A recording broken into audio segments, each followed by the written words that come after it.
चला तर स्वागत आहे तुमचं मुक्ताज किचनमध्ये। आज आपण बनवणार आहोत कोंड्यापासून बनणारी पापडी।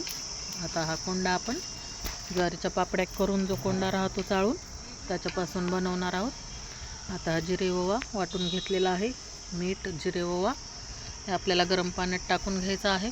आणि हा कोंडा त्याच्यामध्ये आपण ज्वारीचं पीठ टाकलेलं आहे आणि हे जे वाटलेलं आहे त्याच्यात आपण लाल मिरची ही वाटलेली आहे जिऱ्यासोबत आणि ओव्यासोबत, तीही आपल्याला याच्यात टाकून घ्यायची आहे। थोडासा लसण टाकायचा आहे त्याच्यामध्ये वाटलेला, तोही आपल्याला या गरम पाण्यामध्ये टाकून घ्यायचा आहे। आता हे लसण टाकलेलं आहे बघा, आणि हे कोंड्यापासून जे पापड्या बनत आहेत त्या खाण्यासाठी खूप चविष्ट अशा लागतात आणि खूप दिवस वर्षभर असे टिकतातही। फक्त याला ऊन व्यवस्थित देऊन घ्यायचं। आता हे बघा पाण्याला चांगली उकळी आलेली आहे। एकदा पाण्याला उकळी आली की आपल्याला हे पीठ आणि कोंडा एकदम मिक्स करून घ्यायचं आहे। आणि मिक्स झाल्यानंतर आपल्याला हे चाटूने हलवायचं आहे व्यवस्थित, आणि त्याच्यामध्ये आपण थोडा थोडा हा पीठ मिक्स केलेला कोंडा असा टाकून घेणार आहोत। याच्या गुठळ्या हे आपल्याला लगेच फोडून घ्यायच्या आहेत।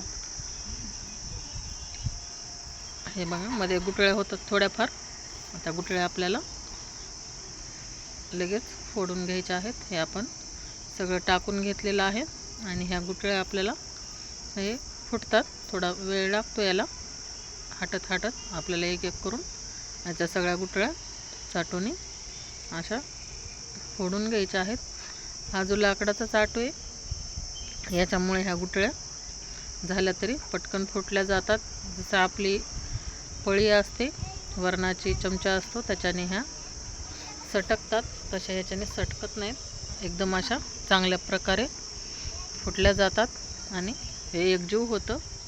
फक्त याला असं व्यवस्थित आपल्याला शिजत असताना आपल्याला शिजवून एकदम एकजीव करून घ्यायचं आहे याला।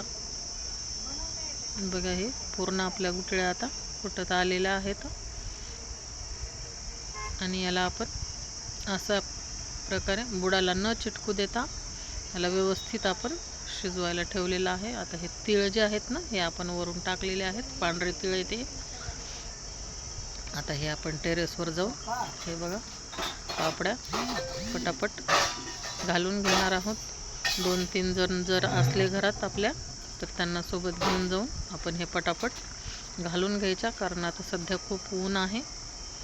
आता हे वाळू द्यायचे आपल्याला 2 दिवस। हे बघा आता हे 2 दिवस वाळले आहेत, हे आपण तळलेले आहेत। हे भाजल्या जरी चुलीवर तरी चालतात, चुलीवर किंवा कोळशावर आपण याला व्यवस्थित भाजून घेऊ शकतो, त्याही खूप छान लागतात।